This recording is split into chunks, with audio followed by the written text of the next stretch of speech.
It's pretty cute girls in a battle royale high school. It's narratively strong and what a great plot, and it's just How can she slap me?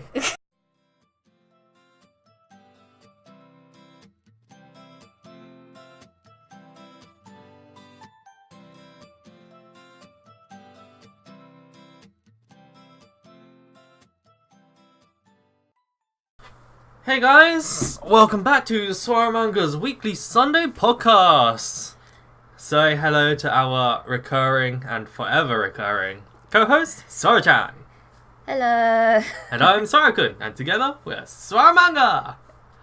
Yay! Is that our new intro? Should that be our new intro? No. No. Okay. Welcome back, guys. So this is episode 14. It's 14. Last time you heard from us directly from this YouTube channel, at least, Was 2 weeks ago. was 2 weeks ago. So would SWRU-Chan like to explain why we disappeared last week?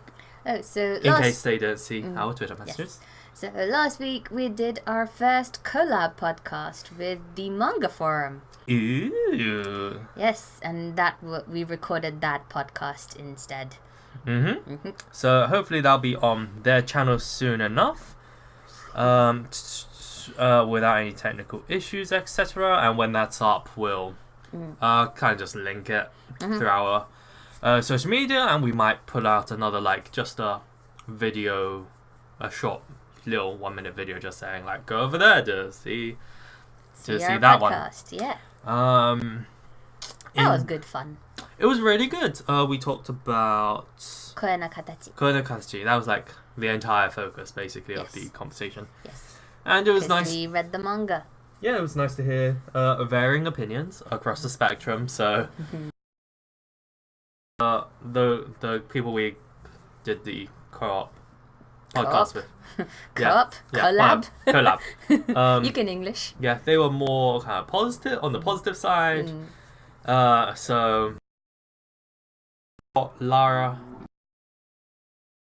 slightly was the more positive because she was only halfway through the actual manga, and Lexa was she really liked it, but she was just sad about the violence. And your opinions on it were not great, but better than the movie. Which I agree with. It was definitely better than the movie, but I was on the far end of the spectrum because I just fucking hated the manga. It was not up my alley. Not very good. And not because it's a deaf girl, blah blah blah. It's because genuinely, just poorly written. I think one of the enjoyable read. One of my other main biggest issues with Koe no Katachi was you see the hand of the author way too often. Yeah, it just didn't feel it didn't feel organic. A succinct way of putting it for me is none of them felt like real people. They were all just characters to me. So none of them actually resonated and appeared to be of real people. So I was talking more about the way events unfolded. I know, and I was talking about the characters. Yeah. So, yeah, that was kind of my main issue. And because none of the characters resonated or felt real or alive, the entire story falls flat. Because it's character focused, so, yeah. Anyway, what's on our docket today? Our docket today, so 2 weeks ago we watched actually, no. We should start with what we're all about, which is Flare Project. Flare Project. So, we got updates to our kind of artist hiring. Oh, actually, on that note, we should probably explain the whole "we're hiring" stamp. That's on the screen. That's been up there for 3 weeks now. I know, but for people who are stumbling across us now and just seeing this for the first time. Sure. So, let's start with our whole mini intro about us. Yes. We're writers making our first comic manga project, book, sorry, and we are currently looking for an artist to join us as a collaborator. So not just us commission draw this, but rather kind of helping us guide the story. What are the best narrative ways to tell the story through artwork? So that's the kind of person we're looking for, and that'll be funded out of pocket, and then later on we'll be doing a Kickstarter cycle for it. So we'll be hoping that the artist will stay with us from conceptual stage, so that includes characters, environments, architecture, etc., monsters, up to possibly colouring them for promo arts, and then taking part in the Kickstarter life cycle of like promo arts and stuff like that.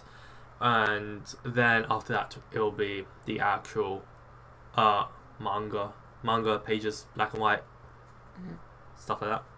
And yeah, that's so we're currently hiring. We are hiring. So kind of a mini update on that is we've gotten quite a few portfolios sent to us already. So if you might be interested, or you have friends that are interested, it will be prudent to get in contact with us kind of sharpish. Yeah. ASAP, basically. We'll put a link to the job advert on the description. Yeah, absolutely.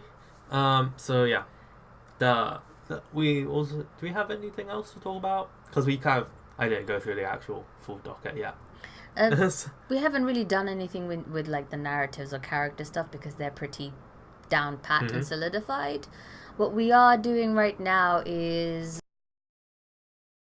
screenplay/script, which when you in your head it's really easy to just go, okay, this happens, but then when you start thinking about like page count and boxes and what actually happens in each shot, that's when it gets a lot harder. Yeah, so that's kind of why we want an artist to not just be an artist, but collaborating with their own experience on the matter.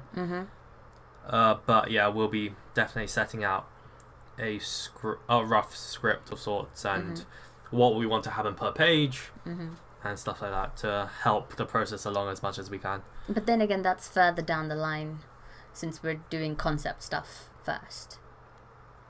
Yeah, with the artists. Yeah. So yeah, what else do we have on our docket? We watched a couple of movies. So we watched the new Spiderman Homecoming, and we also watched Baby Driver. So we'll be talking through those. Bit of a review. It's been like 1.5 weeks, so yeah. It'll be memories a bit fuzzy. Recap, memories, review, what we thought, etc. And then after that, we'll talk a little bit about anime. Yes, stuff new we've been season. watching. I finally solidified what I'm following this season. Still kind of sparse, but more so than last season. So yeah. Yeah, and that is pretty much it for the docket, I feel. For today, yes. Yeah. So let's get started, I suppose. Alrighty. So yeah, with the artist stuff, it is underway. So we've gone quite a few, like 7, 8, 9 portfolios or so. I didn't count. Yeah, but yeah, of varying qualities and art styles. So that's pretty cool. Really interesting to kind of talk through them as a team and go like, oh, what would suit our vision, what wouldn't suit, etc. But yeah, we are definitely open to more applications. As SWRU-Chan mentioned before, we'll put links in the description below. Actually, I could just bring it up as well. Ooh, yes, you can. Do you have it up within your gazillions of tabs? Yes. Yes. No. Maybe.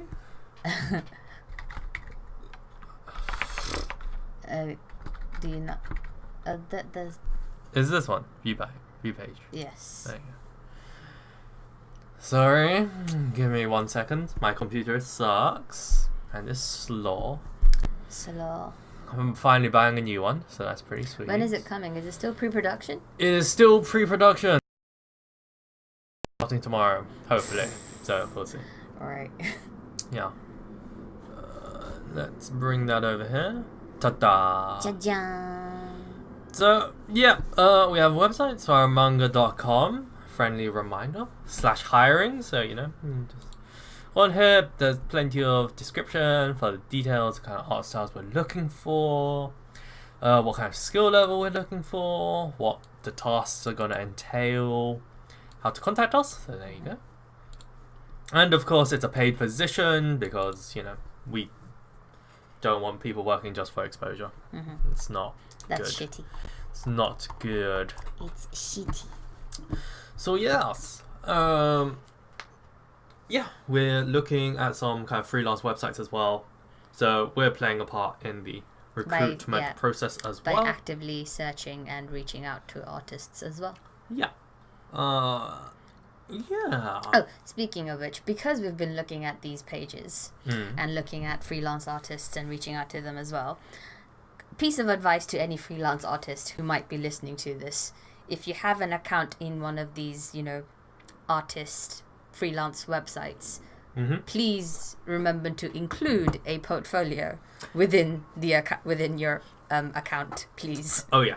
Just seen plenty of people on the website with like, I could do any anime manga artwork. And oh, then, I'm really good. I'm really skilled. Get in contact. And then it's just no like, evidence. It's just like no portfolio. And just like, well. It's like, we're not going to reach out to you. It's just like, yeah. There's no point. What? Yeah. Just. Sorry, just a point of frustration from here. That's all. Absolutely. That's all. Yeah. And in your portfolio include, like, don't have some self-awareness in the sense of don't include your bad work. Like, I guess it is helpful for us to see like your real skill level, not just like the good pictures. But it's just like, it's just gonna be a no basically if that's bad, really bad artwork. So try to build a strong portfolio. Oh, or you know, have portfolios which are just 1 or 2 pictures. That doesn't show range. No, yeah, don't have a necessary small portfolio, but have like your best works in it that demonstrate the skills that you do have. Not just like 20 images varying from like exactly really bad art to like good, like okay art, because it's just like, well, because your portfolio is like a CV. Yeah. And you want to showcase your best. Yeah. If there's any doubt for us that you can't do it, it's gonna be a no. That's the reality of the situation. Any other kind of updates on that? Yeah, basically we're still looking. Yeah, pretty much. Check us out. Feel free to just email us with any questions you have. If we get enough of like the same questions, we'll open up a FAQ section somewhere on the website. We can just add it. I can just add it like down here if you want.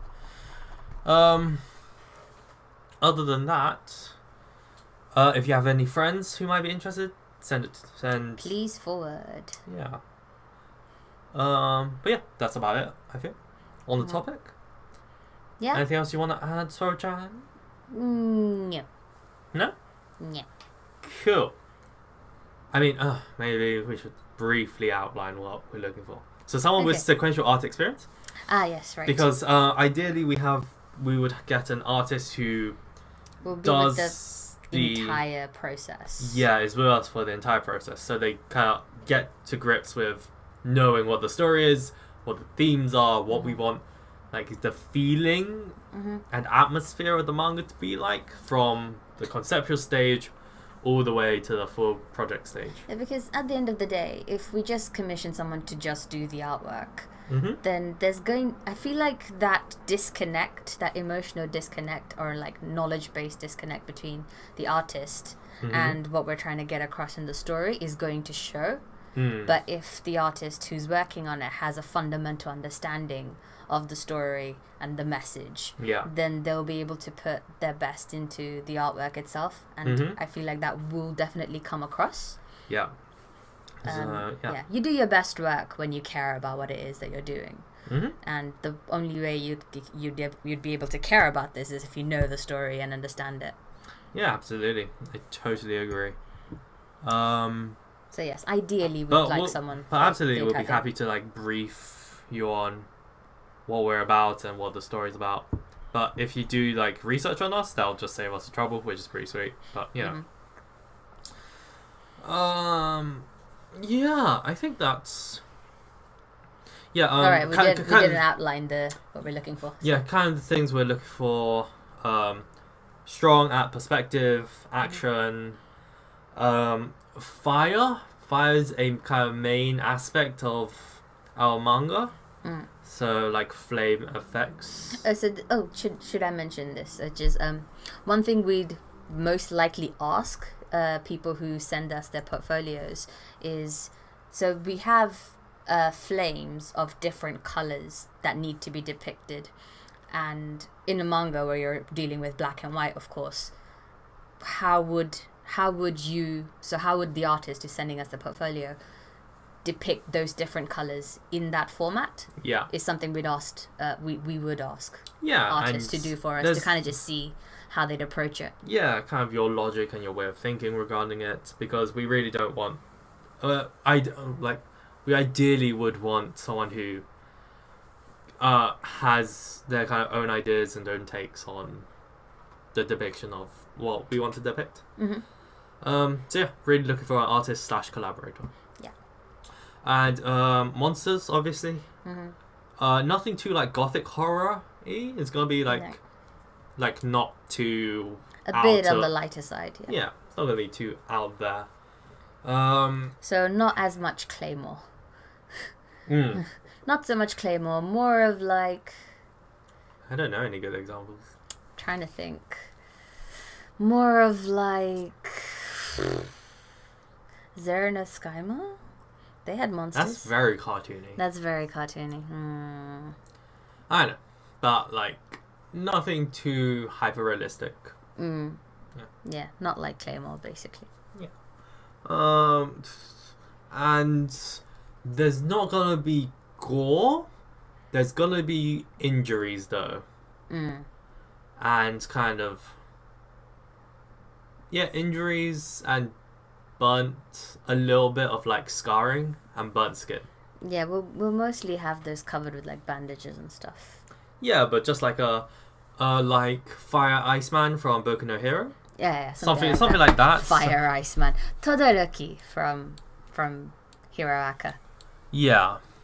So I'm pretty sure we had some websites up.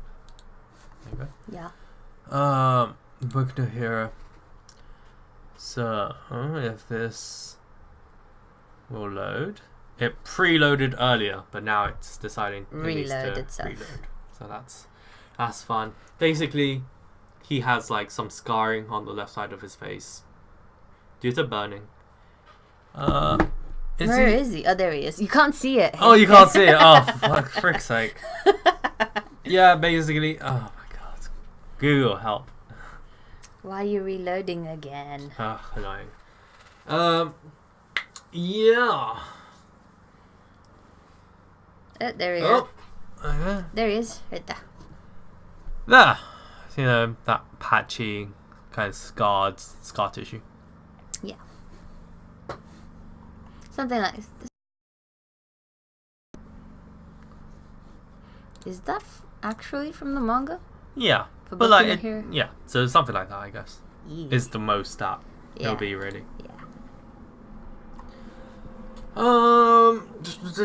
Anything else to cover that they need experience in, ideally? So sequential art experience, a little bit of coloring experience would be good. Yeah, but you don't have to, because we can hire someone else for the front covers. But ideally it's all in one, but most important is the art stuff. So perspective, landscapes. Oh, and conceptual.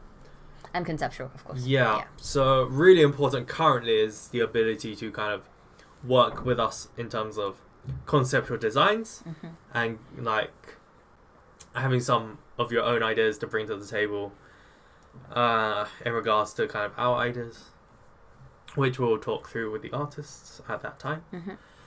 And I feel like that's about it. So yeah, that's all we're looking for. So concept includes characters, clothing, landscape, architecture, monsters, weapons. No, weapons. We only have weapons. The one kind of. Yeah, but still. Okay. That still needs conceptual work. Still needs art. Yeah. And other equipment. Yes. Yeah. Yeah. So basically, the whole gamut. Yes. Yeah. I think that's it. It's pretty good. I think that's it. I think that's it for this topic. Yeah. Alright. We're researching stuff like contracts and stuff right now as well. Oh, yeah. All that Googling about legal stuff regarding this is new for us as well. So, been looking into whether or not we should set up a limited UK company for Kickstarter in terms of intellectual property of the artists, etc. But we also have heard that it's probably okay just to draw up a contract. Just to draw up a contract, and that should be fine. But then we need to look up at the legality behind that as well, whether we need an official contract or we'll just, you know, a confirmation via Word or email will do. So yeah, this is a couple more hours of research really. It's not going to be too bad, hopefully. Yeah, hopefully.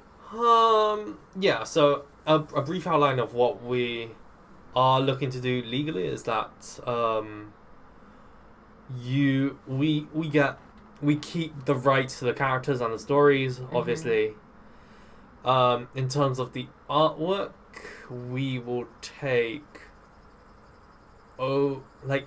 commercial ownership of it, so and kind of how we want to set it in posters or whatever. It'll be our decision on it, but artists will obviously be able to keep that in their portfolios, and we definitely want them to feel like they still hold ownership over it as well. But commercially, it'll be a kind of group decision, and mostly our side really. Yeah. We'll obviously take in But yeah, that's all up for discussion once actually discussions occur. Yeah. So yeah, I think that's it. Yep, that's it on hiring. On hiring. Yeah. Next topic. Spiderman Homecoming. Yes. Do you want to give a brief overview of Spider? What Spider Shonen? Spider Otoko. It's shonen because he's 14. Yeah. Yeah. Yeah. He's 14, so it's not otoko. Otoko's for men. Yeah. He is shonen. He'll be forever a young teen. Yes, he's the Ash Ketchup of Marvel world, or is he DC? Of just comics in general, he'll just never grow up. I don't know, Spider-Man, is he DC or Marvel? He's Marvel now. He's Marvel now, okay. Yeah. He's Marvel now, so he used to be DC. Yeah. Okay. Why did he get chucked over to Marvel? Legal reasons. You can look into it. I'm not about to talk about the legality of intellectual property regarding. Okay, I is confused. Anyway, so Spider-Man Homecoming is the story of Spider-Man who has recently been not discovered, but sort of pulled in by Iron Man from the Avengers to help them out, and then Iron Man disappears, and Peter Parker is all like, but I want to help you, Iron Man, and then he goes around town doing good deeds whilst also pursuing a somewhat of a love life at high school. And there are these people using alien tech to create weapons. Let's not spoil the entire thing, shall we? There's a baddie. And then he fights the baddie. Yeah. And it's Tony Stark gets involved. Yeah. It's a pretty formulaic cookie cutter. Plot-wise, at least. Yes. What are our thoughts of Peter Parker Man? Average movie. Yeah. It's good for a Spider-Man movie considering the past Spider-Man movies. So, yeah, I had a. It's been quite a while since I saw the old Spider-Man movies, but none of them really interested me that much, even as a child. I just didn't really feel they were very good. And this Spider-Man movie was decent. I enjoy the fact that they're a lot kind of light-hearted and less serious, because Spider-Man inherently isn't a super serious-faced character. He's like a teen. Yeah. Who by the way, who shoots webs. Casting for Spider-Man. What's his name? Tom something. Spot on though. Yeah, it fits. It fits Spider-Man instead of having like a good-looking whatever. Yeah. Yeah. He was like sufficiently nerdy. Yes. Though I guess they kind of forced it a little bit by having like him vlog that beginning. Not vlog, but like having a best friend who's like, we must make a Lego Death Star. Yes. It's like, yeah, okay. It's like having a friend who's like, oh my god, I love chess. Oh god. It's just like, yeah, he's a nerd, alright? Instead of just like casually just showing that he's a bit of a nerd. Oh, it is alright. But yeah, casting for Spider-Man was good. Spot on. Yeah. And what about characters? Plot? The characters were fine. I don't get what was up with the villain. I mean, the villain's motivations were crap. The villain's entire like motivation and stuff were fairly weak. He just wanted to like make money and quote unquote care for his family. Just like, well, there are other ways it's like to do you that, could bruh. just get a 9 to 5, and he lived in a very big house with his family. They didn't have like money issues or anything. It's a bit weak. Yeah. Kind of Spider-Man's motivations were fine because he spotted them doing bad things and so wanted to stop the bad things and show he could stop bad things so that Iron Man would like acknowledge him. Yeah, so that was all fine. Yeah. The comedy wasn't that great. I was fine with the comedy, but then my bar for comedy is pretty low. Yeah, it's meh. Yeah. They tried to do a bit of like goofy artwork stuff in the end credits, if you remember that. They did like sketchy kind of crayon drawings for him. Yeah, they did. And it's just like, kind of get it because you're trying to be like, ooh, it's they did it in like a 70s, 80s kind of retro-y style. And it's just like, I don't know, it just feels like artistic, lazy shorthand to be like, ooh, we're so cool and random and retro. We're so cool. So yeah, it wasn't. It's an okay movie. Okay. It was okay. There's nothing really. I wouldn't call it. Would you call it a disappointment? I went in with 0 expectations. Yeah, like with all Marvel movies nowadays, I just expect it to be cookie cutter, and it was cookie cutter, so I don't really have strong opinion. It's fine. Yeah. But on the other hand, we also went to watch Baby Driver, which we didn't know what to expect, really. Yeah, so hit me Baby Driver one more time. It was a pretty good movie. Yes, indeed. The reason we went to watch it is because it was just the way it was shot, because there's a soundtrack more or less the entire movie, playing the entire movie. Yeah. And the way that the film was filmed was that they'd be playing the music really loudly so that the actors could time themselves according to the beat and stuff, and that was just kind of intriguing, so I wanted to check it out. Right, so yeah, the point of it was that it would feel almost sort of semi like a musical, and every action that the people would do on screen had a certain rhythm and tempo to them to match the music. So the movie would have this kind of flow. to it, which was an interesting gimmick that was done quite well. I feel like the first half of the movie, it was very well done. Yeah. And then in the latter half of the movie, they kind of Forgot about it a little bit. Yeah. Latter half, I'd say like the last third. Yeah. The last third of it. In terms of the characters, let's get up Baby Driver. Oh, it's reloading again. Yeah, so characters, we follow the main protagonist, who is he's a he is a mute in the sense he's not like physically a mute. He just chooses not to talk at all. He doesn't talk much. So that's the guy in the headphones you see in the picture here. His boss effectively is Kevin Spacey. Kevin Spacey on the left hand side there, and then they do heists,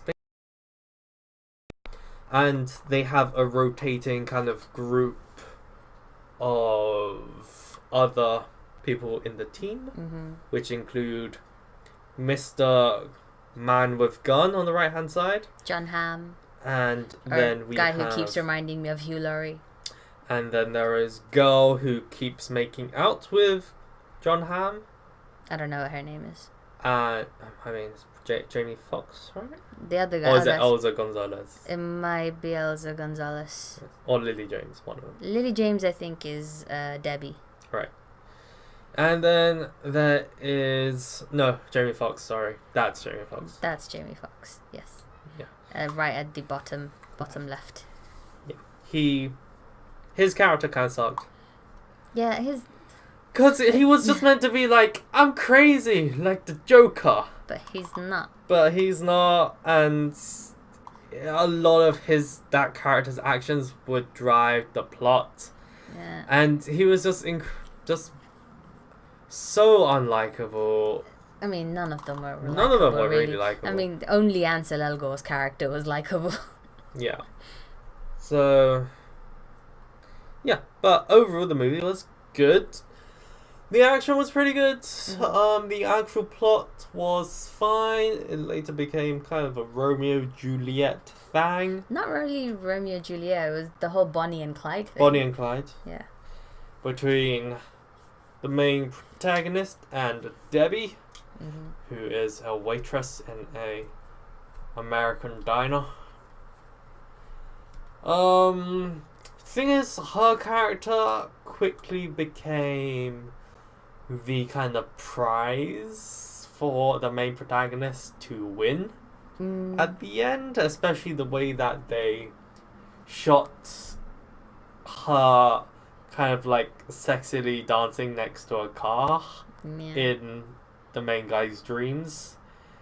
Felt a bit weird and off. But yeah, it was cool because actually that'd be a spoiler to talk about. Which bit? How the heists go. Oh right, that would be spoiler. Yeah. Spoilers. But then again, we've spoiled so many things and just gone spoiler alert. Yeah. But yeah. Let's not. Alright. But yeah, overall it was pretty good. I would say if you're into 70s, 80s music, okay, so if you don't like the soundtracks, you're probably not going to enjoy the movie as much. Yes. So if you like kind of 70s, 80s, 90s rock, pop, and those genres, then this is the movie for you. If you don't, this movie is still fairly decent. Still enjoyable. Yeah, so I think I'm not going to rewatch it. It might be a piece worth studying, cinematography-wise. Yeah. But I'm not sure if it's... Not something I'd sit down and rewatch because I feel like it again. Yeah. Yeah. So, should we do ratings for Spider-Man and this movie? Spider-Man is like a 6. I find ratings to be so pointless. Yeah. Like, Spider-Man's like average. Like, so that's for people, average means like a 5 to a 7. Like, for range. me, the way I would personally like to rate things is like, would I rewatch? Would I recommend without being prompted? Okay. That kind of thing. So Spider-Man Homecoming. If we're talking about Spider-Man, I would say that's probably the one to watch instead of the other ones. Mm. Would I rewatch? Rewatch it. No. No. And then Baby Driver. Would I rewatch? Probably no. No. Baby Driver, I probably would recommend, but probably not unprompted. Mm. Yeah. So it'd be something like if I'm talking to someone about musically themed movies, I'd be like, oh yeah, Baby Driver was okay, something like that. Yeah. I wouldn't just be like, oh, if somebody just asked me for a recommendation, that wouldn't be off the top of my head going, yeah, watch this. Yeah. Yep. That I feel like is a more useful way of rating. Probably. Yeah. I agree. Yeah. I mean, I just feel like it, so I like numbers. Okay, go for it. Spider-Man gets an average score, so like 5 to 7, whatever. Average. However, your rating system skews. For averages. So, you know, if you're like IGN, then average is like an 8 to a 9. Because, yeah. What about IMDb? They also rate stuff higher than Rotten Tomatoes. Okay, then what about Rotten Tomatoes? If I was going by a Rotten Tomatoes score for Spider-Man. Mm-hmm. What's the average? I don't know. Probably fairly high. Still like a 6 or a 7. People are weird on Rotten Tomatoes. Still probably like a 6 or a 7. I give it a 6 7. Okay. And Baby Driver, I give Aka-chan Driver. Yes. Baby oh, like baby no Driver. Would get a higher score than Spider Danchi. Yes. So by like 1. So it's a 7 or an 8. So it's a 7 or 7.58. I mean, that still makes it average. I'd say it was slightly above average. You'd say 8 is above average? Is not above average? 8 is above average. 7 isn't. Yeah, I give it a 7.5. Okay. It's not groundbreaking. It's not groundbreaking. It's just like, oh, it's a gimmick. That's fine. As I said, it's above average. Like that's mildly interesting. And then it's like, oh, but like, well, what's it? Like the actual story and stuff isn't that engaging. So thing about Baby Driver is, of course I have my issues with Jamie Foxx's character, but I also have a bit of an issue with Kevin Spacey's character.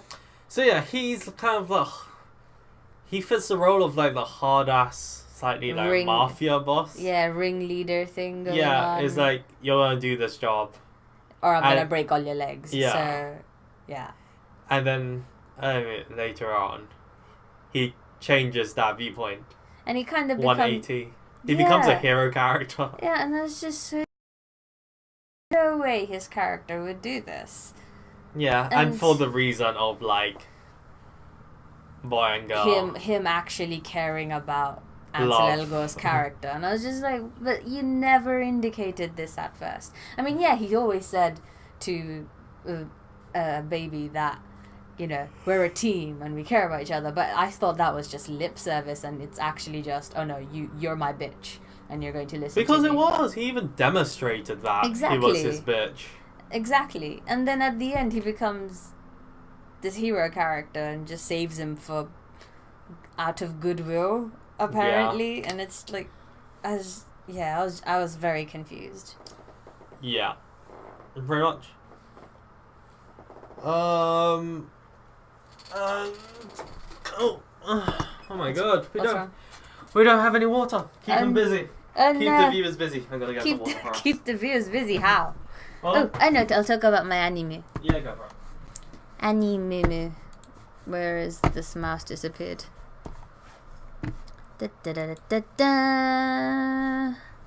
So, what am I following this season? I'm actually following more shows than I thought I would be, which is surprising.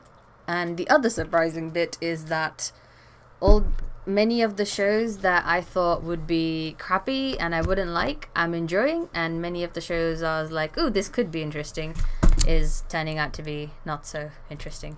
Okay. Yeah, feel free to run down your list. So, Kakegurui, as I said in a previous podcast, I just can't get behind the whole motivation and the way that gambling is being romanticized and kind of elevated in the show. So I ended up dropping it. Okay. And and I can't get behind the whole deriving sexual pleasure from gambling thing either. So yeah, sounds pretty weird. So out it goes the window. I am watching Fate Apocrypha because the fight scenes are really cool to look at. And with the Fate series, I've always kind of enjoyed reading about the legends behind the servants more so than the actual show. So there's that. Because the thing is that if you know the original legend, then you understand the servants' actions at a deeper level. So that's a bit more interesting for me. Okay. At least, because then you know what their regret is and what wish is making them come back. So it kind of adds actions and their ideologies. But the thing is, isn't Fate doesn't it bastardize the real histories of the characters? Not really. No. I mean, they do romanticize it a bit, but they don't really change it. Are you sure? Because at least they made King Arthur a chick. Well, not in in terms of actual events or what their actual regret might be. So the big stuff, I think, stays the same. Okay.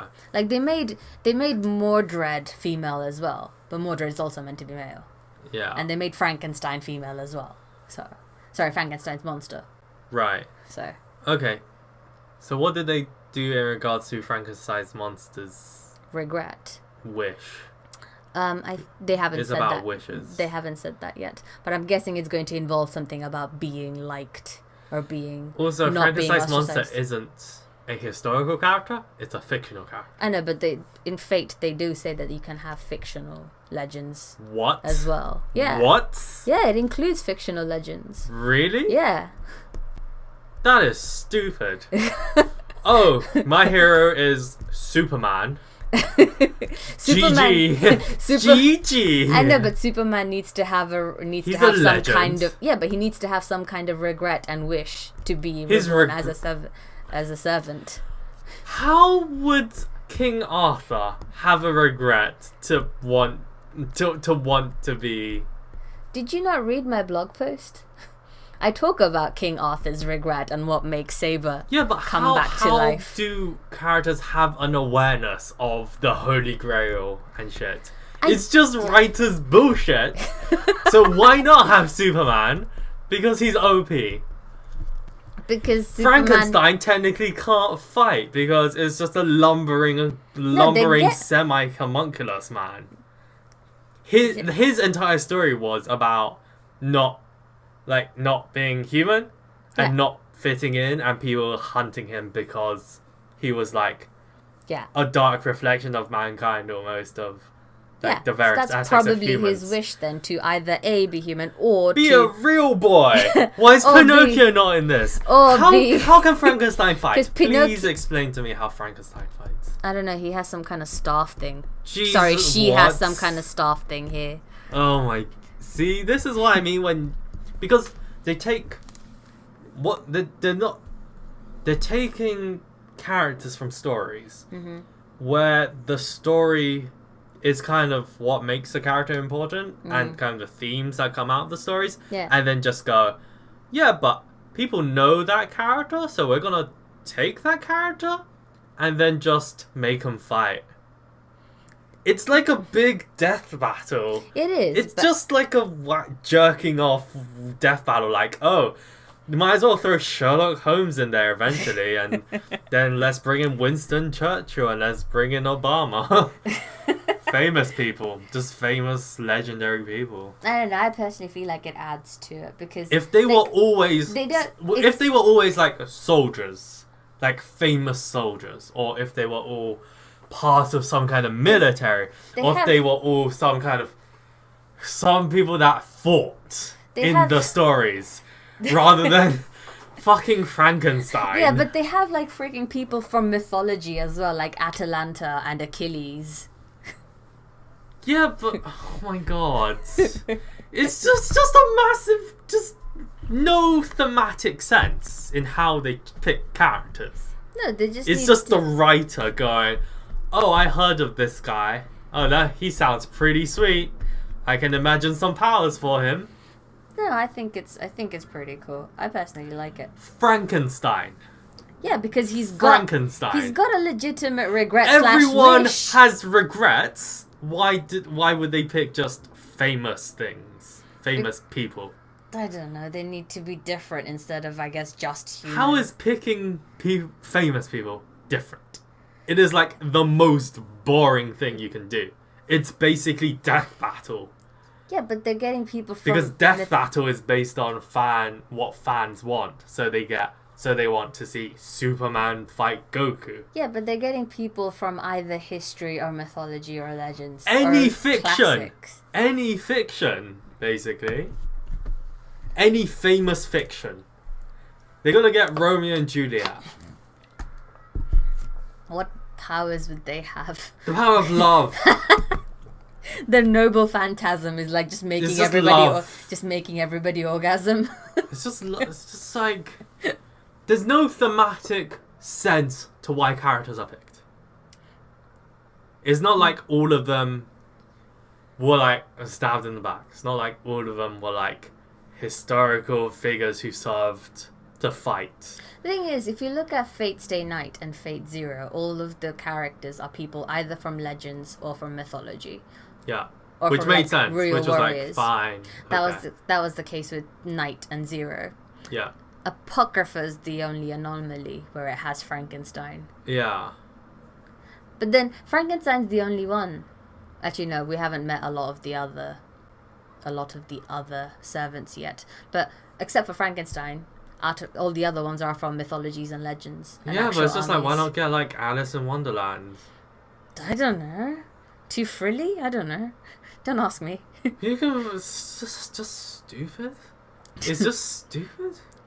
I mean, Atalanta makes sense. What regret Not would Achilles really, have? because they never did Greek gods. And if They did. No, they didn't do Greek gods, but they did mythology. Gilgamesh. Right. I don't know about what regret would Achilles have. I don't know. It's Anyway. not like every character has like a huge regret. It's just like, That's they died because of X reason. Let's make them regret something to do with that. I mean, that's one of the rules that they state, that they have some kind of wish. It's just like everyone dies with wishes and regrets. That's powerful enough for them to be reincarnated like this every time. It's not really based on. Anyway. Yeah. Watching Apocrypha. I mean, like, I can see the draw for watching it. You get to see characters you've mildly heard of fight each other with an artist's and author's kind of imagination of what weaponry they would have. It's cool. I wouldn't say it's got a deeper meaning or layer to it or understanding to it. Well, I wouldn't say it's deep. I would say that it's just when you see the character act in certain ways, it just seems to make a bit more sense because you have that background information and that adds to your own experience. Does it? Yeah. Really? Yes. Does it really? Yes. Frankenstein's like, oh, what is humanity as he fights other people? Well, it's not like that's all he's doing all the time. He's got other scenes. Sorry, she's got other scenes where she's interacting and doing other things. Right. If it was just fighting all the time, then yeah, that wouldn't make sense and it wouldn't add anything. But they have other types of interactions as well. Right. So their dialogue, but their ideology, their wish makes sense. I guess. I guess. It's true. I mean, does it ever play a part in terms of how they act and fight, for example? I don't know about fight, but act, yes. Because the whole crux of it is it's a battle royale. With the fights, it's they're just fighting. It's in Fate Zero, they had the whole honor thing going on, fight honorably, but that was just between all the kings. Yeah. And they didn't fight honorably. And like it Berserker. was just a battle royale. And Berserker just goes mad all the time, so... Yeah. It just... One thing, though, that is kind of annoying me, because at first I was happy about it. So in Fate Apocrypha, they just kind of outright said who is who right from the get-go. Okay. They just revealed what their real name is. So I was like, oh, that's cool. I can just search these people up now instead of being confused all the time. But now they just... But then after the first episode, you'd think that they'd just use the name and leave it at that. But... they just repeatedly keep on saying who they are and what they mean, and I'm just like, oh my god, I get it already, shut up.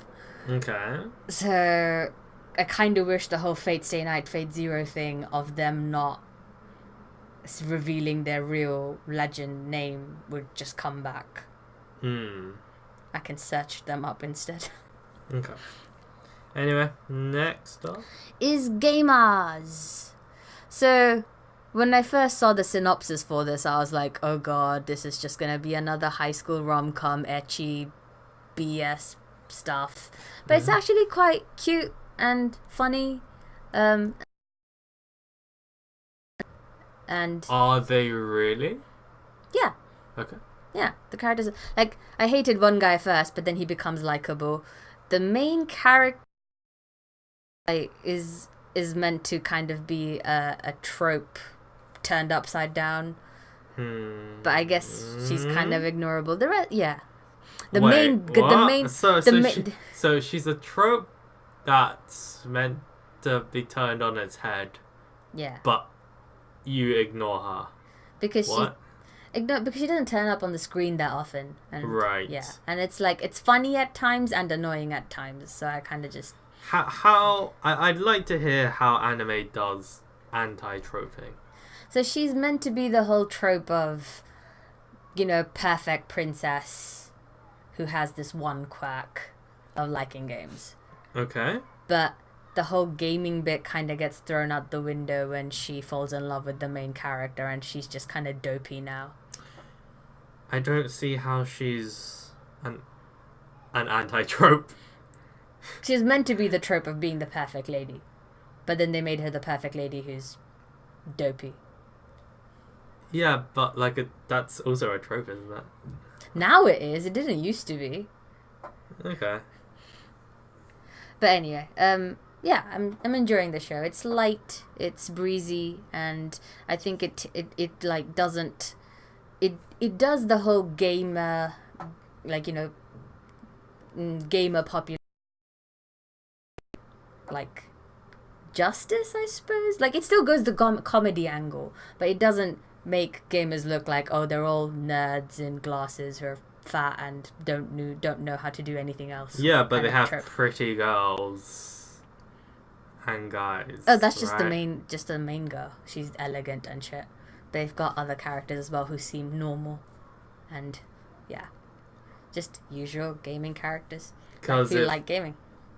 Okay, sure. Yeah. Does it do referential comedy, or does it do dialogue-based comedy, or does it do physical comedy, or does it do slapstick, for example? What's its comedy style? Or is it lol randoms, such as Nichijou? No, it's not lol randoms. It's mostly dialogue-based comedy. Okay. But it's got a mixture. Such as? Someone says something stupid and then you have a straight man? Or is it talking and then but it's about topics which are kind of funny? Such as people doing podcasts or commentators doing YouTube videos about, or it's is referential. So it's referential. It's referential. Right. Okay. Yeah, it's referential comedy. But yeah, it's a nice breezy watch. Katsugeki Tokenambu, I dropped it. It's a beautiful anime to see because it's UFO table, but it's nothing of substance there, so I got bored of it. So I dropped it. Koito Uso was relatively boring the first couple of episodes, but then something happened at the end of and go, okay, you have my attention now, because not because it was yaoi baiting people, but because it was actually done seriously, and a question of if Japan did have this whole system of when you turn 16 they select a spouse for you, what LGBT people. Do I think they're going to explore this, expand on this concept and explore it more? No. But they probably are going to, hopefully, to do something meaningful with the characters involved, and do explore that on a personal level. And if they do that, then yay. If not, then so I'm kind of with some reservation continuing to follow with Koito-uso. Isekai Shokudo. Now, on first glance, I thought this would be right up my alley in terms of just watching a nice slice of life thing about food. But strangely enough, even though I didn't get bored watching Sweetness and Lightning, I got bored watching this. So I dropped it. Not watching New Game, not watching Hajimete no Gyaru, sorry. Made in Abyss, I am watching. It's gonna be a classic adventure story, but it seems to be done. It's been, like, so far it's been done quite nicely, so I'm enjoying it. Yeah, but are the characters' art styles really still like? The characters are like that, yes. Have they kind of implied why? Not really. I think it's just an art style with that they've chosen for the kids. Because, like, for example, it reminds me a little bit of Pokemon. Because with, say, Madoka, they picked that art style for a very particular reason. Because it was meant to be like, oh, it's just like a nice Mahou shoujo. And then, oh my god, her head got bitten off. Holy fucking shit. I think it's something similar for Made in Abyss, because I think there's supposed to be something about loss of innocence or everything in there. I'm not sure. I haven't read the manga. Has it appeared in the anime yet, or has the theme appeared yet? Slowly, yes, it's coming. Okay. They're going down to the depths of whatever. There's some kind of curse. No, not curse. They call it a curse. Is there any loss of innocence theme yet? Not yet. How are you seeing the themes emerge? They're giving out information bit by bit by revealing expositional information about the abyss, which this is surrounding. And yeah, there seems to be something not sinister but dangerous involved as they go deeper into the abyss. Okay. And there is some kind of mystery surrounding the main girl's mother. Right, you're giving me the plot, but they're still not really showing how the themes of loss of innocence, or how this dichotomy between darkness / loss of innocence corresponds to the specific art style of making the children look like they're toddlers out of like a 12, like a children's Saturday morning cartoon. They don't look like toddlers, actually, unlike, like, I know they look very small and tiny there, but they don't actually look like toddlers in the show. Right. They look their age, which is around like 12. Their faces look like toddlers. I don't know. They're like babies. That might just be a stylistic thing. Yeah, but what I'm saying is that this whole crux of this conversation is that they have picked a style. Is this style just the style they went for? Because that doesn't make sense in the world style, because the world style is fairly serious looking. Have they done it for a reason? I don't know. Have the themes for why they picked it at all shown up yet? Such as, has a child's head been bitten off? If we're doing a similarity comparison to Madoka. No, and I don't know. No. Okay, fine. No idea. Right. Okay, that's fine. How many episodes in is it? 4. Okay. 4. Welcome to the Ballroom of Long Necks. Apparently the manga is really nice. I like the whole, slowly learning determination thing, but that's a common thing with all sports anime. I think at the moment I'm watching just to get my screen caps of horrible anatomy, which I keep tweeting about all the time. Yeah. There was this picture that I saw on Twitter about that someone drew where they just elongated the neck even more, which I read. That was good. Knights and Magic. It's a mecha show, so I'm not really... I've never been into mecha, so no. Welcome to the Classroom of the Elite is also a no, because I can't stand fan service, but that's just me. The smartphone anime, no. Oari Monogatari. Has that even started? No, it hasn't. Oh, so this show. I was worried about this show was because it's got an all-female cast, so I was immediately just like, oh god, they're just going to use fan service the entire time, aren't they? But no, they're not.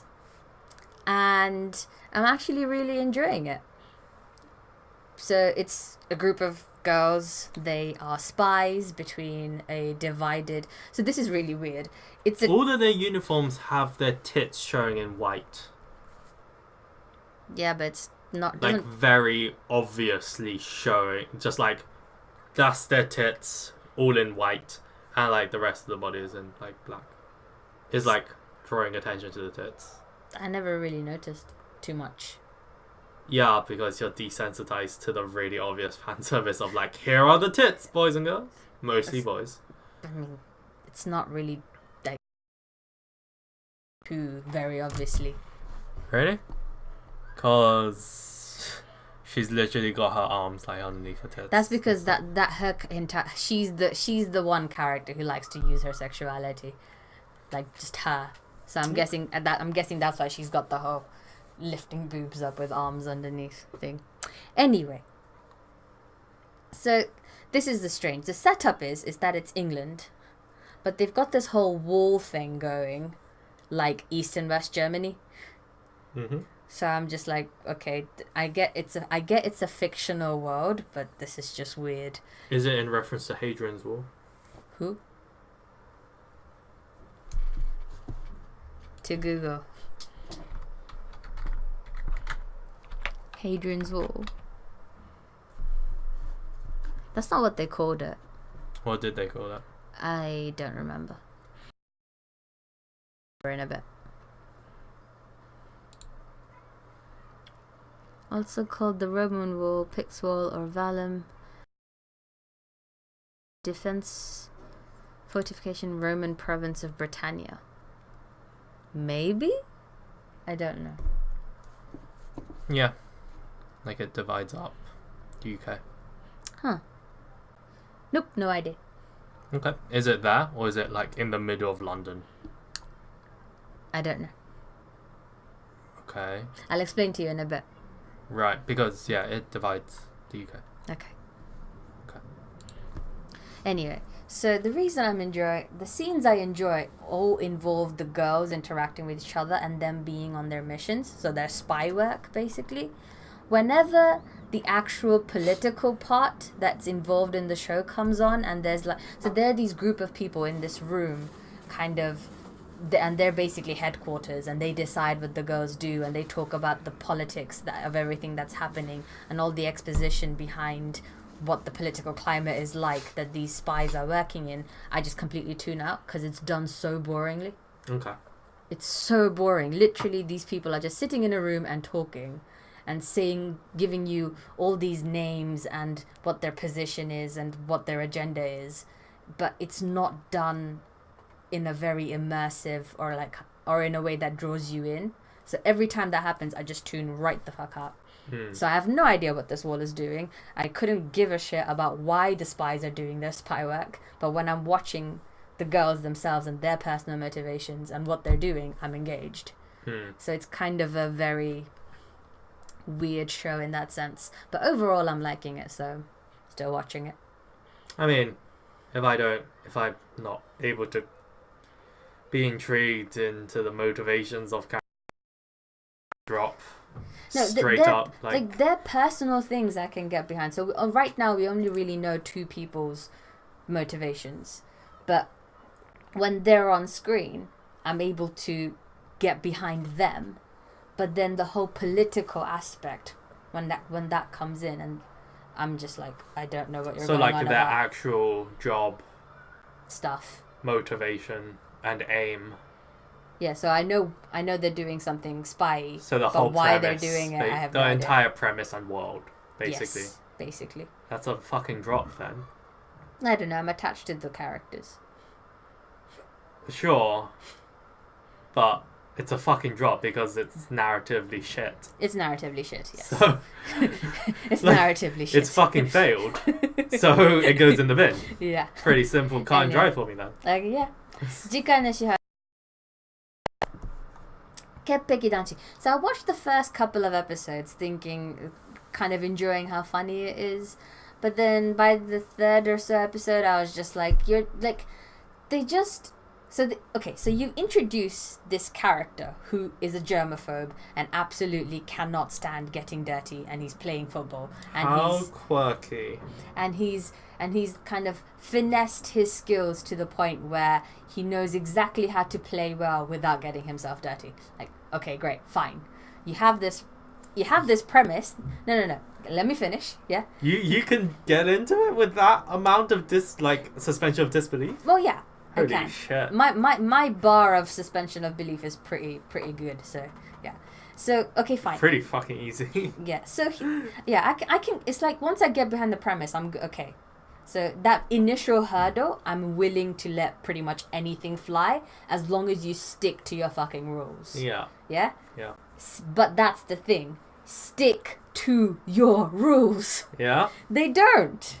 Oh really? They don't. So they do this whole big thing about how he gets dirty in the middle of a match, right? And his movements start getting slow, and he's like, it's a debuff. Yeah, it's the a mud's debuff. a debuff. The mud's a debuff yeah, on him. And they're like, they're losing score after score. It's like, what was it, 3-1 or something, and there's 5 minutes left. 5 minutes left, suddenly he's like, oh no, I'm on point again, and he starts being amazing again. Why? Did he find some like Dettol wipes or something in his back pocket? No, apparently. So oh my god, Febreze! Let's do it! It's like dry shampoo for your clothes. Yeah.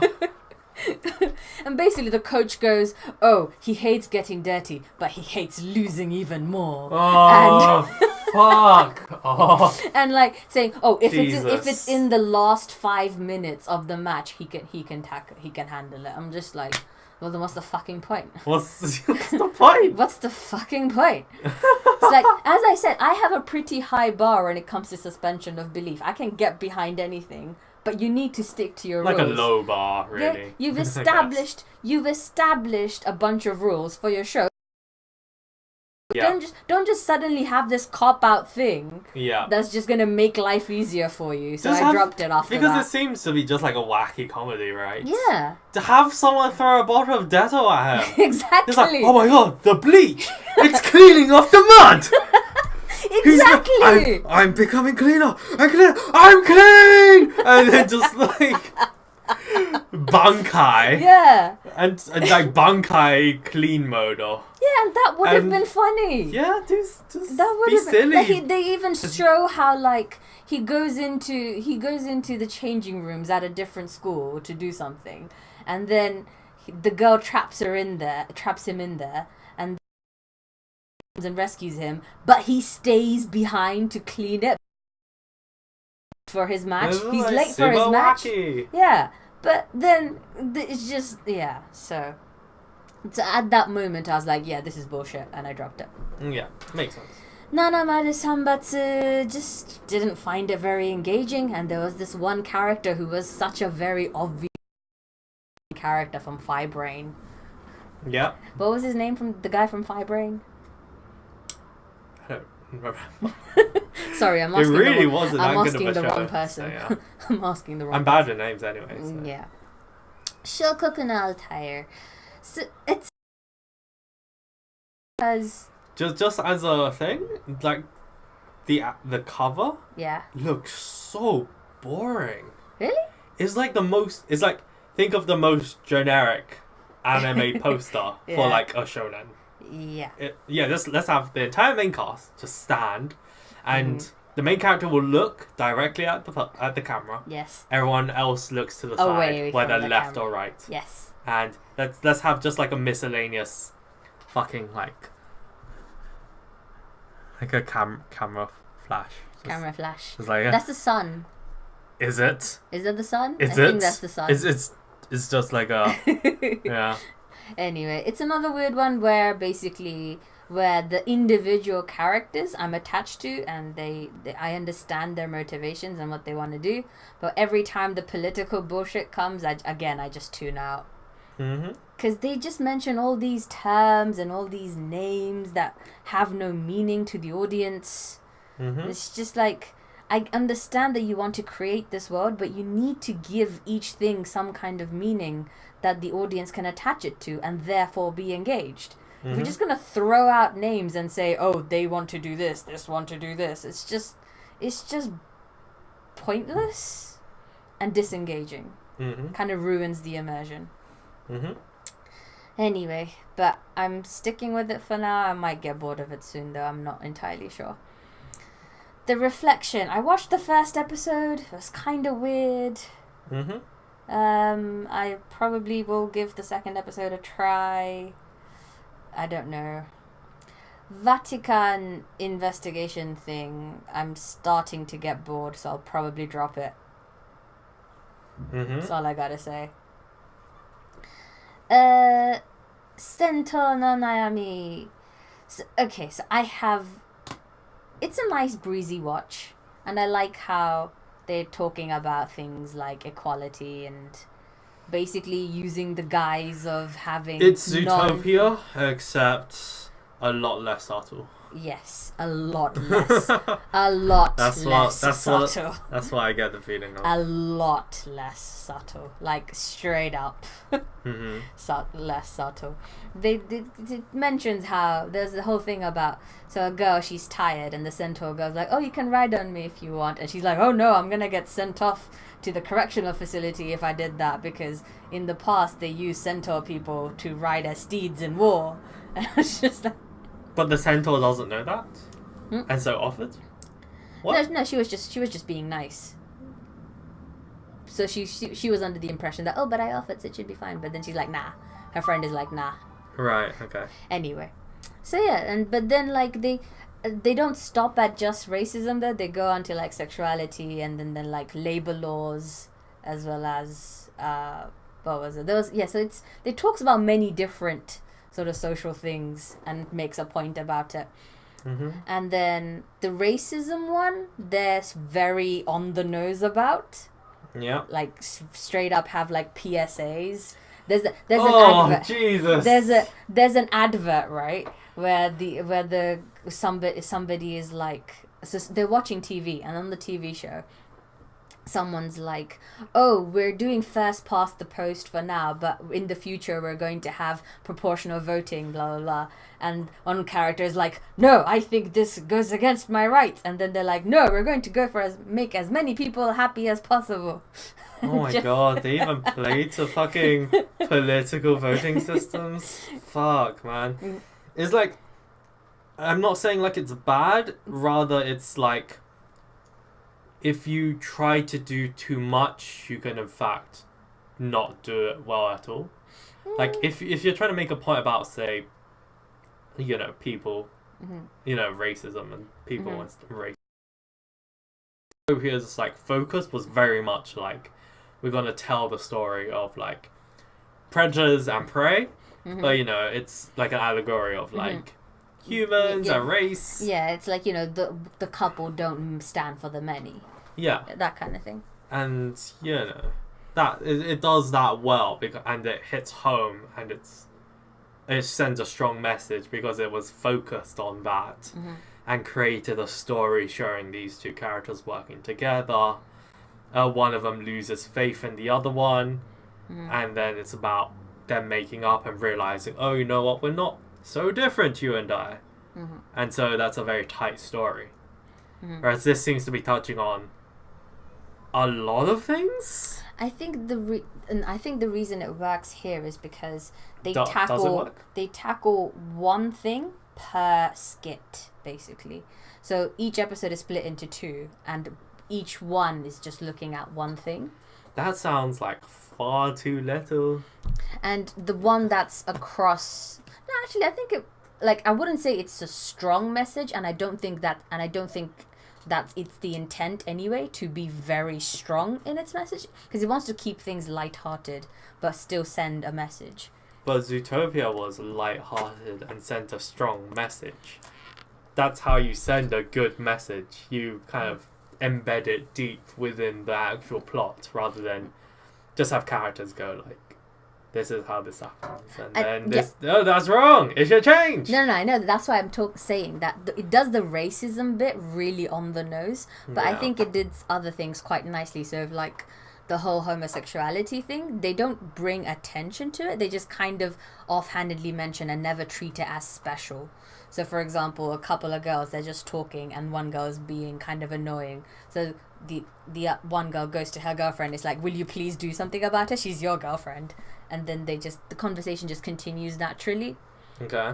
How is this a skit then? Because you mentioned how they section off each message into a skit. That's the next bit. So there's this one bit on labor laws, basically. So you know how in Japan it's genuinely becoming a thing where people die because of overworking. I mean, it always used to be. I know, but it's like widespread media now. Sure. Is it? I don't know. It was always widespread. Anyway, but yeah. The Japanese were always known as overworking. Yes. Overworking. Yeah, so it's a thing in Japan. So there's this bit where they show one of the characters, she on a weekend she leaves her like siblings to watch the house to go do something at school for the student council thing, and there's just like an offhand line there about, you know, adults adults should be able to spend time with their children when their children have their days off. But then when she's actually at the student council thing, she states right at the beginning that, look, I've got family to look after and I need to be away by 3. We previously decided that if by this time we haven't decided anything, we're just going to have a vote and we're not going to discuss things further. And so all these other people, they protest going, oh, we need to discuss it further. And she says, no, I'm already cutting into my personal time. We agreed this beforehand and this is what we're going to do. And then this other girl comes up to her and says, oh, you know, it's our school life and we should enjoy our youth. And she's like, no, I'm putting my family first. And then she leaves. Okay. And I'm glad she's not a politician or looking after the country, because tough shit, lady. That's not part of her job, though. As I said, it depends on the job, but it's just basic labor rights. Yeah, but she's in a position of like responsibility, like a board chairman. It sounds like student council, and they're planning for school festivals. Right. Then why does she have something incredibly important to do at home? Yeah, because she looks after her siblings, because her parent works. Okay. And fine. The labor laws are like, you know, her parents are not there to look after her siblings. She's cutting into her own personal time, so she said, no, I have responsibilities outside of this as well, and I should be allowed to take care of them as well. And that's something we have here in the UK as well, you know. Yeah, but not in school. Not in school, but that's the issue here. What? In school, they're using this as an example. Yeah. It's like, she's in school, but she needs to look after people. Yes. Yeah. It's not like she's in the workplace. She's not, but they're using this as the message conveyor, basically, in this scenario, instead of using actual workplace. Because if it was in the actual workplace, this wouldn't fly. Going, oh no, I've got family, I'm going to leave now. No, it flies easier at work because... It doesn't. Not in Japan. Not in Japan. Not in Japan. Okay, right. That's the message. So why didn't they just set it in the workplace? Having it in school is like vastly different. Because school is like you can just walk out because you don't actually have real responsibilities. Yeah, so that's the thing. So they want to send the message, but they know that this wouldn't actually happen at the workplace. So they're using the school, because the characters are at school. So they're using the school as the point. But why wouldn't it fly as a premise for this particular skit to have it at work? Well, our characters are all high schoolers. We don't have adult characters in the show. Why not have one of their parents be going through something? And if they did do it in the actual workplace, and Yeah. going, the current laws are like this, Yeah. it's not something that wouldn't have consequences. So it would have consequences. So by having it at school, they get to send the message without there being actual consequences. A more stronger and correlated message if you do have someone in the workplace going, I need to go home to take care of whoever, and then the boss is like, or like the person who's the chairman is like, no, you need to stay here and do this, and then she's like, no, we agreed on this. This isn't fair because I have people to look after. No, I agree. And then they're like, no, you need to stay. And then she's like, she has to make a decision between whether she wants to have like a job stability and, abandon her family this occasion, or she goes, no, we agreed on this. I am gonna stand up for what I believe in. Yeah, that would be a stronger message, yes, and it would make more sense. But then it loses its lightheartedness. It becomes too serious. And that's one of the things the show is aiming to do. It wants to stay light. And the moment you bring in the actual workplace and the actual consequences, it's not light anymore. Which yes, is a better, stronger message. Yeah. But it goes against the intent of the show. It wants to send a message, but it wants to stay light. To me, it sounds like it's half-hearted. Not really. It sounds half-hearted because Zootopia was light, but it still had the fox character threaten to eat the rabbit character, which is natural. We see it in the wild. We see documentaries and we're like, whatever. That's nature. But by giving these characters personalities and humanizing them, having a fox kind of appear insane and about to eat the main character, this is light-hearted enough to show to children, and yet it still sent the message in a stronger container rather than, everything's super light. Zootopia was light-hearted, but it had dark moments within it to emphasize the conflict and the point of it. Yeah, but the thing is, it had light and shade, right? Yeah, this is just pure light. This show intends to just be normal light-hearted slice of life throughout.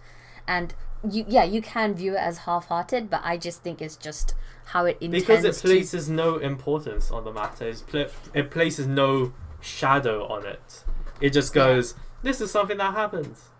It's like, but that's just like, fine. I think what the show is going for, it's just showing, because I think the intent is kind of just to show what in this author's opinion is the right thing to do, and just leave it at that. I don't think it wants to go deeper into making a political statement saying yes this, yes that. Oh, are you okay? Yeah. Is your phone okay? Yeah, it's fine. Okay. I said they do make a political statement by having someone literally go, PSA. No, I want the voting system to change. How? That's incredibly political. It is. And that's basically propaganda. By having a character outright say that rather than presenting something, having characters have a conflict over it, and then them resolving that, okay, this character A's understanding and character B's understanding is now aligned, that everyone is fair and equal. That rather than just having someone go, no, I believe first past post is wrong. How dare you? Boo. As I said, I think it's just the author's presentation of this is my idea of good. It's rather very than just on the nose. It's very on the nose, as I said. And propagandary. It's very, very on the nose. Yeah. It just sounds really shit. But it's just nice to watch and looking at how, because it's lighthearted and it's cute. But yeah, I'm not going to call it a narrative masterpiece anytime soon. No, it's certainly not narrative driven. It's not. But I'd also say it's like not a good show. Because even if you try to deliver a good message, if you deliver it in a bad way, your intentions might be pure and good. I wouldn't say it's delivered badly though. It sounds certainly. You've literally said it's on the nose. The racism. It's not subtle. They do fucking PSAs and adverts during it show the author's agenda and have characters backing that agenda. That is not a good way of opening up a discussion or educating people. That's just the author going, this is the right way to do things. Believe me, here's some cute characters. It's not a good delivery vehicle for your messages. The author might be like, I feel like society has some flaws, and I want to portray these flaws and have people kind of come to a conclusion that these flaws should be fixed. But it's not. It's pretty on the nose. It's on the nose saying this is bad, this is good. Yeah. That's not a good portrayal. That's not a good delivery mechanism. It's quite biased, yeah. So that's why I'm saying it fails. Because it's so obvious that people are just like, ugh. Yes. Anyway. So, Konbini Kareshi, oh god, I am going to drop that soon because... So, basically, in this show, you have 6 couples that are going to come into formation, okay? 6 couples, 12 personalities to showcase and present, to deal with, and it's slow and boring as fuck. Which show is this, sorry? Konbini Kareshi. Konbini Kareshi. Oh, the fucking convenience store one. Oh, I don't even... Yeah, I told you it was gonna be shit in the beginning. No, they meet in a fucking convenience store. There's not even that. I don't know why this show is called... It's the worst premise. Listen. I don't even know why this show is called Convenience Store Boys, because that's not even the common point for all of them. What? Right? They don't even meet at the convenience store, right? Because I thought it would be like, oh, they're all from like different bits, and the convenience store is like that one common place that they all share, and that's how they meet and fall in love or whatever. No, they all go to the same high school. Oh, what's the point? They all go to the same high school, and majority of the scenes are in the high school. What is the point then? Exactly. Exactly. And the freaking... So, okay, Tsurezure children, right? Tsurezure children, we're dealing with God knows how many couples. Some of the couples are recurring, and they don't just get together. You see what happens after they get together as well. And it's literally a 12-minute show with like 2-3 minute skits looking at different couples. Yeah? That's the format of Tsurezure children. Yeah. Tsurezure children, within those 4 episodes of 12-minute episodes of 3 to 4 minute long skits, has had further progression in each and every one of the couples that they're showcasing than they have showcased in fucking 2 couples in 4 episodes of this show. Oh my god. I swear to God, this show, oh my god. Oh my god. How you can have 6 couples and 12 characters to contend with and still make absolutely no progress or just be slow and boring as fuck is baffling to me. Wow. What? Wow. Wow. How many episodes is it? It's been 4 episodes already. Oh my god. Okay? Like, it's a 12 episode show, you're through 4 of them, and we only know 2 fucking couples, and they've made 0 progress. Literally. It's gonna be an Angel Beats, isn't it? I have no fucking clue. At the end, it's just like 1 episode, and like, everyone got together. The end. I have no fucking clue, and it's... Oh my god. You can hear it in my voice. I am genuinely pissed. Like... Sorry, that was me angrily banging the bottle on the table. Yeah. Wow. It sounds like a pile of garbage. It is. And the art style is inconsistent AF. Oh, of course. I showed you just pictures of like the main guy's eyes just like changing all the time. Anyway, 18 if I dropped it because Alice in Wonderland for thing. I thought you were okay with Alice in Wonderland. It's me who hates Alice in Wonderland. I know, but it's just really annoying to watch. Yeah, what happened to it? I mean, I showed you that guy's like arm being cut off and the blood flowing out like it's a fucking waterfall. Yeah. Okay. And you know, there was that monster thing with a talking dick. Excuse me? I don't... I sorry. I showed you the picture. It was a guy wearing a mankini and his dick was talking. Oh, Jesus Christ. Ay, ay, ay. Yeah, because Alice in Wonderland concept. Anything is cool. Anything is possible. Anyway, Dive dropped it because not enough Kinniku to hold my attention. Okay. And then Yokai Apartment. Yeah, it's another dormitory story, slice of life, with different personalities interacting. It's fun to watch. Light and fluffy. Hitorijime My Hero. It's... Oh, it's the... Oh, no, it's not. Which one are you thinking about? Sorry, I was thinking that was the Boku no Hero by Docket. No, it's not. Oh, that's the reflection one. This one. Wait, look. This one. Yeah. The reflection. I watched the first episode. It was kind of weird. Good or bad? Just strange, weird. Okay. And I'm guessing it's gonna have a very Marvel-y thing going on with like villains. No, sorry. I feel like it's gonna be very much like X-Men. Because they show these villains who talk about, you know, not being understood by humans or like normal humans, and then you have the other heroes who want to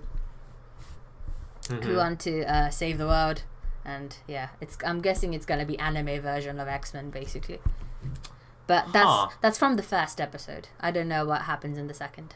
So it's just X-Men. Kind of, yeah. So basically, there was this incident some years back called the Reflection. And after it happened, some people developed powers. Yeah. And they're called something discriminatory now. Okay. And they basically have superpowers. So it's like X-Men. Yeah. What percentage of the... Out of curiosity, what percentage of the population became... I don't know. Became... I forget. Power Man. I forget. They did give Was it like a minority or majority? I think it was like a minority. It was a minority. Oh, okay, yeah. fine. So... X-Men basically. Yeah. Sayuki Reload Blast. I have completely forgotten what happened in Sayuki previously, so I haven't picked this one up. Yep. Maybe one day if I rewatch the previous seasons, I'll come back to this. But for now, no. I cut you off before you were talking about another one. Oh, this one, Hitojima Hero. Yeah. That's it. Wow. Okay. There's nothing much to talk about. It's just yaoi. So if you want to watch yaoi, watch it. If not, then no. I mean, like, is it a good portrayal of yaoi? No. A gay couple? No. Huh. Watch Yuri on Ice. Okay. You'll be fine. Watch that. That's a good portrayal of a gay couple. Okay. Jigok Shoujo, I haven't been keeping up with it because I haven't watched previous seasons. Battle Girl High School, not watching for obvious reasons. Oh, really? It's not even fun. Why? It's pretty cute girls in a battle royale high school.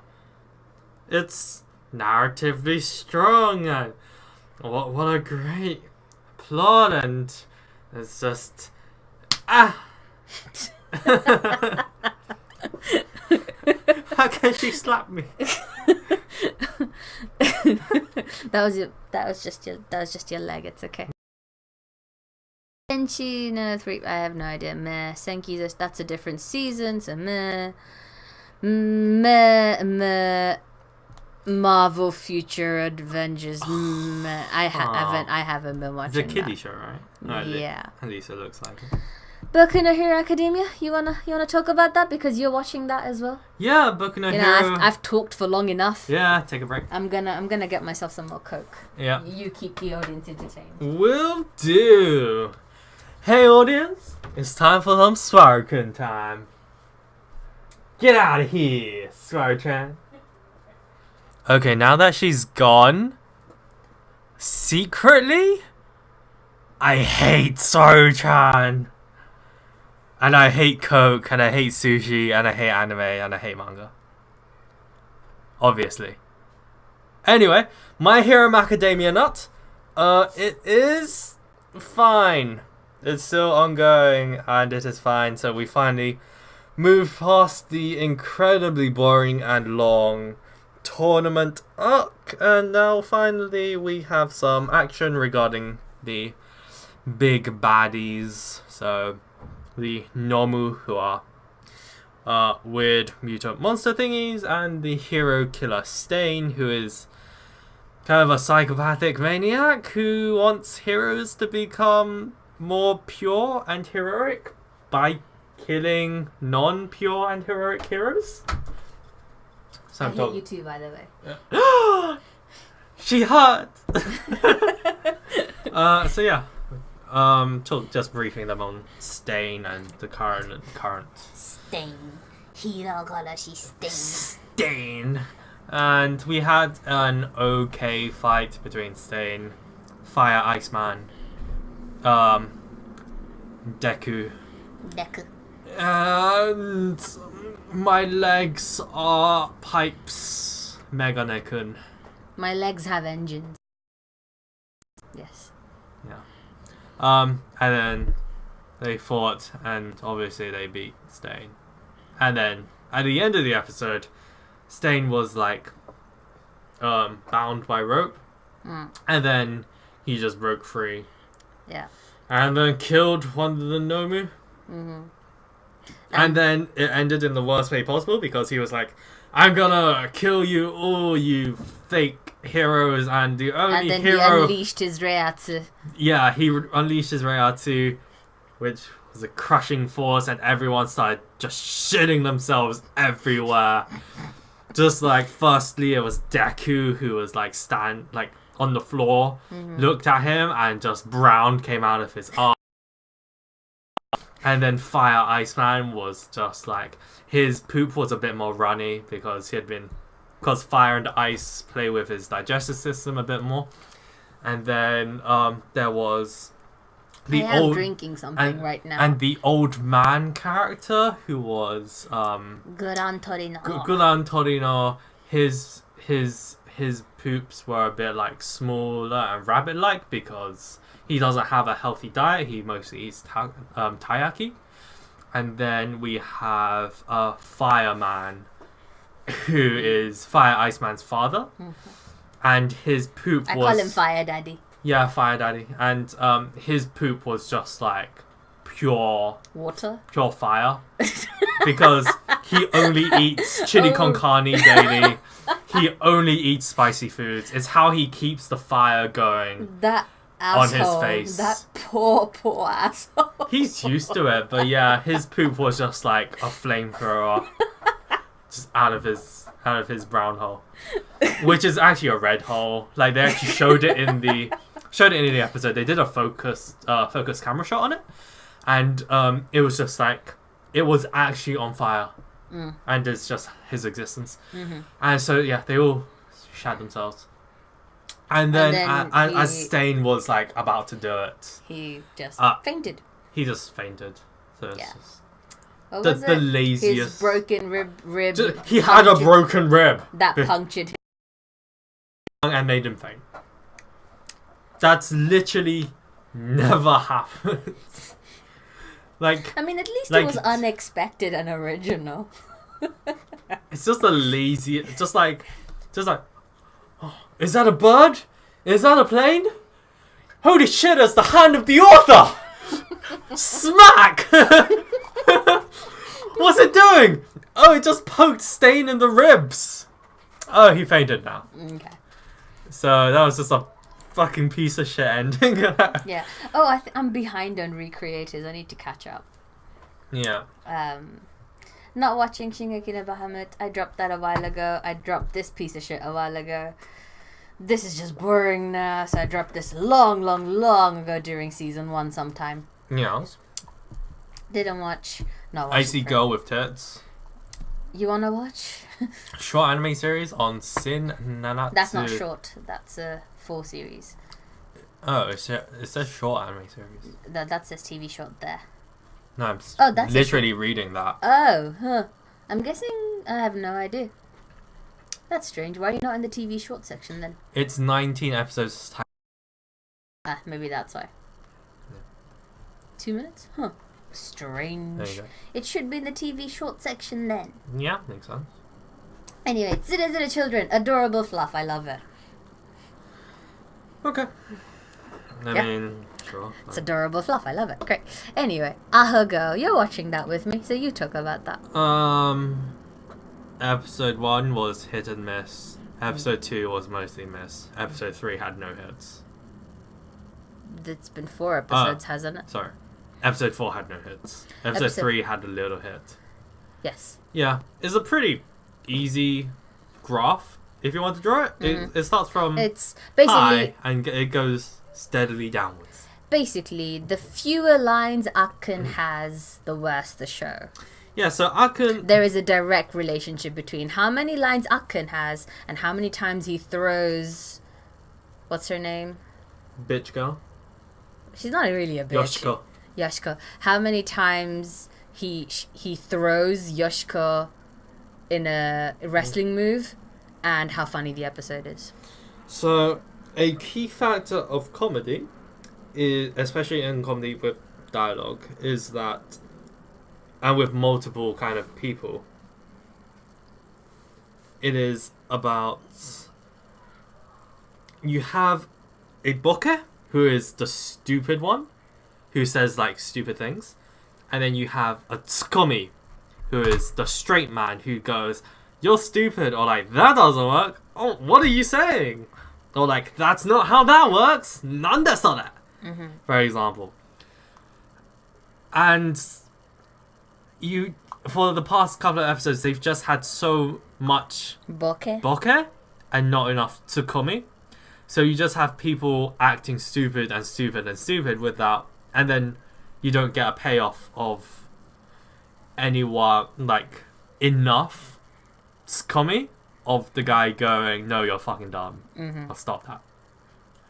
So, yeah, it's kind of unfunny, and especially the recurring joke that Yoshiko loves eating bananas. It's just... not that funny. It's not that funny. It wasn't that funny in episode 1. It's just getting worse and worse. And it seems to be like the one joke they have for her all of, like, consistently. Banyanya. Yeah. It's a bit... yeah. Hopefully they make it better soon. But it's not amazing right now. Yeah. So, yeah. Yeah. Any other anime you watching? Are you watching? And I think... And have you... or... I watched the first episode and then dropped it, and then Skirt no Nakani, I couldn't get past the first minute. It looks... terrible, yes. yeah. It's Yuri, but is it just like softcore porn? It's not Yuri. It's one of the guys. One of them is a dude, and he cross-dresses. Right. Okay. Is it ecchi, I guess? Well, duh. Look at the name. Yeah. Look at the name. Is it just softcore porn, or is it actually... basically a straight-up hentai. Oh, really? Okay, fine. Ecchi romance. Yeah, Understatement much? It's not ecchi when you're straight up hentai, okay? Cool. So, yeah. Teikyu, Kaito. I'm not watching anything else, that's Nothing it. else, that's it. That's all of them. Cool. Mm-hmm. Do we have anything else to cover? Weren't we talking about something before, and then you were like you needed to go? Or was it just that left? Arachnid PT. I'm not watching anything else. Baby, oh, like baby, no, driver. My hero almond, my hero hazelnut. Oh, are you just Macadamia. going through your stockpile of jokes? Yeah. My hero almond, my hero walnuts, my hero cashew, my hero peanut. Peanuts. Yes. Peanuts. Yes. I think... we've been going on for a while. yeah. I think that'll do. Okay. I think that will do. Time for us to sign off. Yeah, so... alrighty. Thanks for joining us. As always, you can catch up on the YouTubes. You can catch us on the Twitters. So that's twitter.com/SWRUManga. I'm pretty sure that's what it is. There's also Facebook. So you can pretty much just search SWRUManga production or something. Yeah, links below in the video. You just search SWRUManga. Yeah. And of course, visit our website, SWRUManga.com. And add a /hiring to that, or on the sidebar, you can see a nice. So, you know, there's a nice big star there for hiring. Yeah. And yeah. We look forward. Maybe. Yeah, probably. Likely. Probably. We'll let you know if we can't. Highly likely. Yeah. I think we've built up a track record of skipping sometimes now. Yeah. Apologies, but, you know, circumstances. Yeah. So, hopefully you have enjoyed us rambling for a bit. And this is SWRUManga signing out. Bye. Bye.